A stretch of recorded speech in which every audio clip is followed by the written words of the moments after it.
This is Jack White with the Capital District Growth Team, and your Monday morning message for March the 24th, 2009.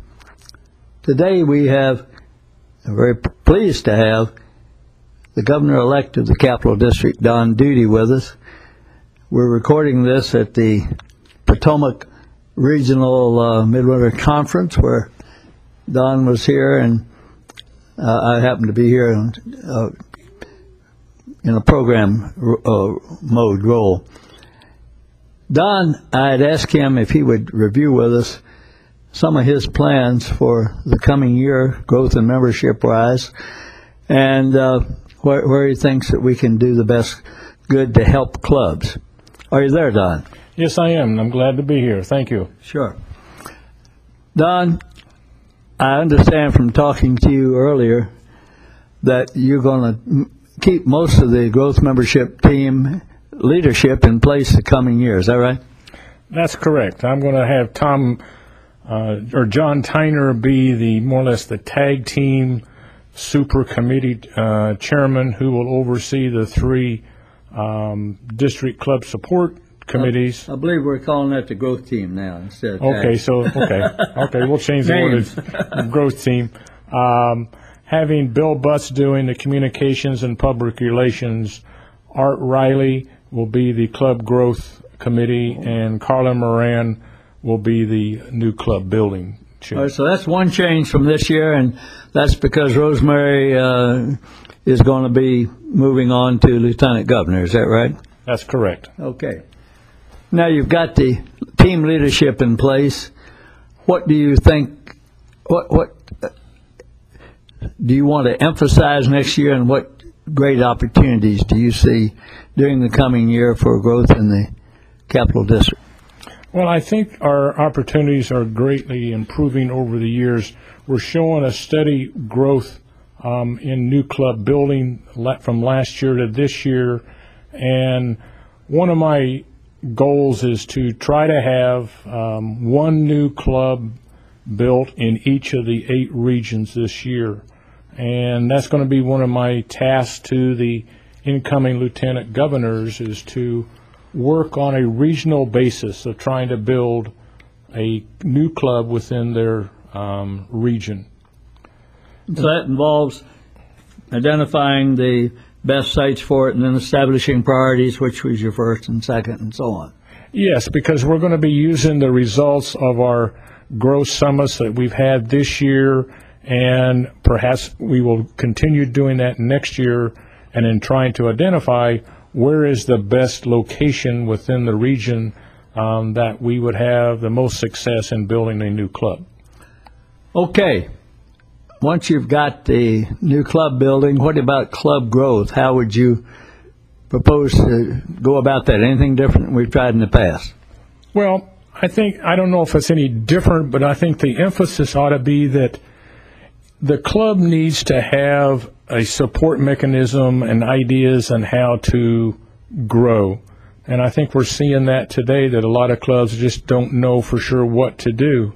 And I kind of call this my care and feeding of a club and a club president. And that means having the lieutenant governor or the trustee or the district as a whole providing everything that particular club or president would need to be able to grow their club. If that means having a growth member of the team come out and make a presentation of how to do it, or would it be the communications committee come out and show how to advertise within the community? Whatever it takes, I want our lieutenant governors to be an active part in helping those clubs show some positive growth this year, because of the nature of where our membership is today. We're right at a stable place, but we want to grow, and I think that's the area that we need to put our emphasis. I just got through doing a couple of presentations here at this Midwinter Conference on some of the new things that Kiwanians International has either approved or is thrown out for test or pilot programs. And I'll mention 3 or 4 of them: the 1, 2, 3 clubs, corporate clubs, family clubs, things of that nature. you know about these? Do you have any feelings of whether they have a place in the Capital District's growth plans? Well, I know, personally speaking from my own club, and when I saw it, I really liked the idea, and this is that 1, 2, 3 program where you have, if you're meeting once or meeting 4 times a month or maybe twice a month, just to have one meeting a month. That's the only meeting you have. A second meeting of the month, you would have a event that might be a social or fun night with the membership. The other 2 meetings or dates of the month have a service project, because that's what Kiwanis is really all about, is doing service projects in our community. And there is so many service projects out there that we need to do, but we're just not doing it. And by having that the second and third week committed to a service project would almost double the amount of service projects we're doing within the district. Don, I made the comment to the programs, people who attended these programs today, that our club motto or what have you, Kiwanis is a global organization of volunteers and so on. It doesn't say that we're a global organization of people who meet every week to have a meal and a program, does it? Not at all. Not at all. And I think that is kind of we have to have a mind change in the sense, meaning that we have to change our attitude to the fact that you have to have a meeting and you have to have a program every week or every other week within your club in order to be an effective Kiwanis club. I know in my own club that's somewhat of a resistance, and I think that is commonplace throughout the Kiwanis family, is the fact that we are resistant to change and we're not really certain what we want to do with it. But I think we need to do that because we need to attract new members, and not necessarily just always the younger members. We have to attract other members that are interested in doing service, and that's what we need to work for. And we need to get some of our present members more interested in being active in Kiwanis, because they may have gotten turned off by the type of organization they find themselves in, the local clubs, when it's so meeting-oriented.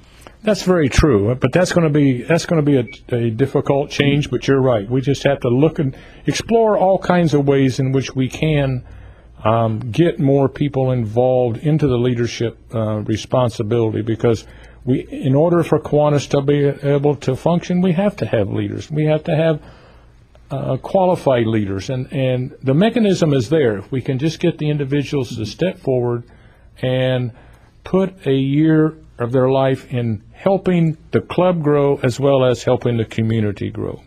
And I left out one other in this smorgasbord of new options that I think has great potential, and that is the club satellite. And you think of all the different ways that you could have a second meeting time or place, and it's sort of mind-blowing the number of options that you could have with that. Do you think that has a place? I think it does. I mean, you can build a group of people at one location. Maybe if you're meeting at night and you find some location that needs to be meeting at lunch or breakfast, it gives you that opportunity. But it also allows us to, if we have some clubs that are the older club and their numbers have shifted below the minimum that we want to look at, we could make them a satellite of another club. Therefore, we wouldn't lose those member Kiwanians. They're still doing the same thing they were before, but they are a member of another club. And they don't have to provide all the service and fill all the committee roles and everything like that. That's correct. They more or less operate like a sub-unit of themselves, but all the officers and the decisions and everything like that is taken care of by their new, you might say, host club in which they had just joined. Don, we could go on with this conversation for probably an hour, but our time is up. Thank you so much for being with us for the Capital District Growth Team. This is Jack White. Thank you for listening. Okay.